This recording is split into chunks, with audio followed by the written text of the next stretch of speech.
Nggak ada ceritanya yang, wah udah tinggal climbing aja 2 hari sebelum ujian tinggal baca bukunya.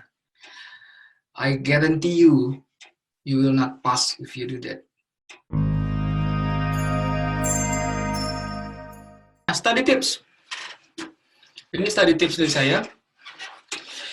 Yang pertama adalah know your study pattern. Karena setiap orang cara belajarnya beda-beda. Ada yang senang baca buku dulu, ada yang senang ngerjain soal latihan, ada yang kombinasi, macam-macam. Untuk bukunya sendiri pun ada yang lebih senang buku fisik, ada yang lebih senang buku digital, atau kalau seperti saya dulu, buku digital saya print per chapter. Buku digital saya print per chapter, dan saya printnya satu page itu 2 halaman, bolak-balik duplex. Jadi satu chapter itu jadi tipis kelihatannya. Itu saya bawa kemana-mana. Misalnya, 2 hari ini saya lagi mau baca tentang this, ya udah, bawa kemana-mana atau dalam 2 hari itu kertas itu. Cukup tipis sehingga saya bisa tahu di kantong. Atau kalau di teman-teman perempuan itu bisa taruh di tas ininya kan, nggak terlalu tebal jadinya. Jadi pahami diri Anda sendiri dan ketahui bagaimana study pattern Anda. Yang kedua, effort. Effort nggak ada shortcut di sini. Untuk PMP itu there's no shortcut. Harus memang belajar. Nggak ada ceritanya yang, wah udah tinggal climbing aja 2 hari sebelum ujian tinggal baca bukunya.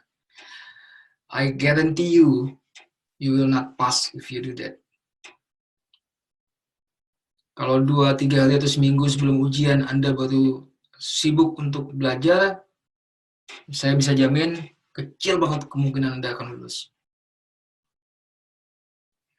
Effort is the key.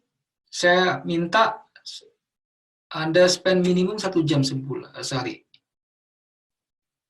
Setengah jam di pagi, setengah jam di sore, bisa dong. Oke? Memang ada yang mesti dikorbankan. Untuk ini mesti ada yang dikorbankan. Mungkin apa yang mesti dikorbanin? Jangan ngomong yang berat-berat dulu. Mungkin coba cek dulu berapa banyak waktu yang Anda habiskan untuk Mobile Legends. Berapa lama waktu yang Anda habiskan untuk Fortnite. Berapa lama yang Anda habiskan di Instagram, di Facebook. Itu dulu mungkin yang dikorbanin. Setidaknya cuma 2 bulan ini kok. Kalau habis itu bisa lagi. Oke. Sibuk. Kita sama-sama sibuk semuanya. Saya bisa kasih example beberapa peserta saya dulu yang kalau ngomongin sibuk banget beliau. Beliau CEO. Nanti kalau mau tahu namanya ini aja, DM aja, PM, private aja. Tapi beliau CEO. Sampai sekarang pun juga di LinkedIn. Padahal beliau MBA-nya itu di London. Tapi yang di LinkedIn yang dipasang tuh bukan MBA, PMP. Bangga benar dia dengan PMP-nya. Oke. Dia CEO pada saat itu dia ngambil PMP itu dia CEO. Anak istrinya tinggalnya di Singapura. Dia kerja di Indonesia. Berarti kan dia weekend itu pasti dia pulang ke Singapura kan. Jadi kapan belajarnya waktunya? Apakah pulang kerja jam malam itu dia bisa? CEO itu banyak cerita, banyak acaranya. Habis jam kerja kayak gini nih biasanya dia meeting di mana lah, ketemu sama siapa lah, dinner sama siapa. Jadi punya waktu kapan dia belajar? Tapi sekitar 2,5 bulan setelah dia kelas sama saya waktu itu, dia telepon saya, Pak mau ujian pagi ini. Oh, oke, selamat, good luck Pak, entar kabari kalau udah. Begitu selesai, kabari dia langsung, gue lulus bos, gitu. Wah, terima kasih, good luck lah gitu ya. Kita sama-sama senang gitu. Lulus beliau, CEO. Pada saat itu beliau tuh pada saat itu CEO untuk anak perusahaan Sinarmas. Saat ini sudah menjadi CEO, grup CEO untuk salah satu grup besar di Indonesia. Oke, jadi kalau alasannya adalah sibuk, think again. Oke, next. Proses map print A2. Maksudnya apa nih? Proses map, kalau teman-teman lihat lagi di learn.magnetgame.com, itu di konten resources atau di course resources, ada proses map. Itu proses map yang menggambarkan matrix antara knowledge area, 10 knowledge area dengan 5 proses group. Itu print A2, ya, minimum A2 deh, biar seru. Tempel beberapa, satu di rumah atau 2 di rumah, satu di kantor. Ya. Nah, gunanya apa? Gunanya bukan buat ngafalin. Ujian PMP bukan ujian hafalan. Gunanya apa? Setiap kali Anda lewat proses map itu, Anda tunjuk secara random. Nanti kan jari Anda akan jatuh ke dalam satu proses tuh, dari 49 proses yang ada di proses map itu. Besar kemungkinan jari Anda akan jatuh ke dalam proses yang, let's say misalnya, perform quality assurance. Oke, pada saat itu, saya minta Anda untuk jelaskan ke diri Anda sendiri, apa itu perform quality assurance, kenapa itu harus ada, kalau nggak dilakukan itu kerugiannya apa, lalu kira-kira untuk menjalankan quality assurance itu butuh input apa sih, dan apa outputnya, dan yang dilaksanakannya apa. Jadi, tapi dijelaskan dengan bahasa sendiri.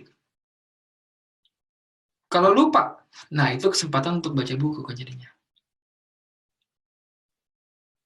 Atau lain kali lewat situ lagi, tunjuk lagi, sus. Oh, sekarang develop schedule itu apa ya? Oh, develop schedule adalah ini. Nggak mesti sama dengan kalimat buku. Yang penting Anda secara confident bisa menjelaskan ke diri Anda sendiri. Bagus-bagus Anda menjelaskan ke orang lain, tapi jelaskan ke diri sendiri. Oke, ada pertanyaan dari Pak Fauzi. OOT nih tentang makna QM. Sertifikasi nanti pakai cantum nilai atau enggak? Enggak. Terus kalau saya masih mau perbaikan nilai mock exam, masih ada waktu nggak ya buat reimburse kantor? Masih bisa, Pak. Oke. Kalau nggak salah Mbak Dea itu udah kasih deadline kapan gitu. Tolong, saya lupa tuh. Dia kemarin cerita sama saya mau kasih deadline tanggal kapan untuk report ke kantor. Karena memang beberapa teman-teman di sini kan ada yang dari kantor dan itu sudah dimintakan reportnya. Report ke kantor, iya ada nilai. Tapi kalau sertifikasi yang sertifikatnya itu nggak ada nilai. Oke, kembali ke tips. Next adalah pastikan Anda join ke LinkedIn. PMP Study Group. Di LinkedIn itu ada satu study group yang bagus. Sebenarnya ada banyak sih. Tapi ada satu study group yang bagus namanya I want to be a PMP. I want to be a PMP maksudnya ya. Oke. Di LinkedIn ada, di Facebook ada, tapi yang kebetulan isinya adalah beberapa trainer internasional yang senior itu adalah I want to be a PMP. Kadangkala beberapa trainer senior ini juga ikutan diskusi juga. So it's good, interesting. Nah, ada apa sih di study group itu? Pertama ada banyak pertanyaan. Ada banyak orang melempar pertanyaan-pertanyaan kayak practice quiz gitu. Dan itu dibahas, kita sama-sama bahas gitu. Ada mungkin jawabannya beda-beda gitu kan, silakan di situ dibahas. Mungkin ada pandangan yang berbeda satu dengan kelompok yang lain, itu biasa. Nah, kemudian ada apa lagi? Ada yang penting, ini penting menurut saya. Ada success story. Jadi banyak teman ini I want to be a PMP itu membership-nya udah berapa puluh ribu, banyak. Dan global ya. Jadi kalau ada yang ambil ujian, dia lulus, dia cerita tuh. Tadi saya habis ujian, lulus, gini, ini proses belajar saya seperti ini. Tadi pas di ujian saya ketemu, ini challenge saya adalah seperti ini, tantangannya seperti ini, jadi saya seperti ada yang tinggal 1 menit lagi waktunya baru selesai gitu. Ada yang masih setengah jam dia udah selesai. Macam-macam. Nah, selain success story, ada juga beberapa fail story. Fail story ini juga penting. Bahkan saya lebih senang baca fail story. Karena dari fail story itu lebih banyak lagi pelajarannya. Success story, fail story, dan discussion itu benefit dari online study groups. Nah, Dari kelas ini Anda ada beberapa practice quiz tuh. Ada practice quiz, ada PMP exam simulation, ada beberapa. Jadi Anda dapetin seenggak-enggaknya sekitar 500-an soal. Begitu Anda beli buku atau menggunakan buku-buku PMP yang lain, itu juga mereka akan berikan banyak latihan soal juga. Latihan-latihan soal ini Anda gunakan, ini saran saya ya, ambil 50 sehari atau kalau nggak kuat 50, ambil 25. Ambil 25, cukup dong 25 itu setengah jam berarti waktunya harus selesai. Kalau 50 soal itu 1 jam, 25 soal itu berarti harus selesai dalam waktu setengah jam. Ambil 25 pertanyaan hari ini, pagi ini, kerjain. Kalau ada yang nggak ngerti, baca bukunya. Cari di buku, open book. Jadi study itu berarti open book.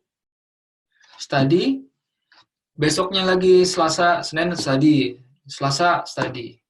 Lepo, coba tes benchmark, close book. Berapa nilainya? Catat. Habis itu study, benchmark, study, benchmark, sampai kalau udah habis banget baru benchmark.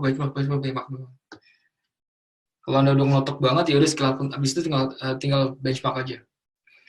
Begitu Anda sudah konsisten mendapatkan benchmarknya, close booknya, Anda sudah konsisten mendapatkan skor di atas 75%, okay? That means that you're ready to do the exam.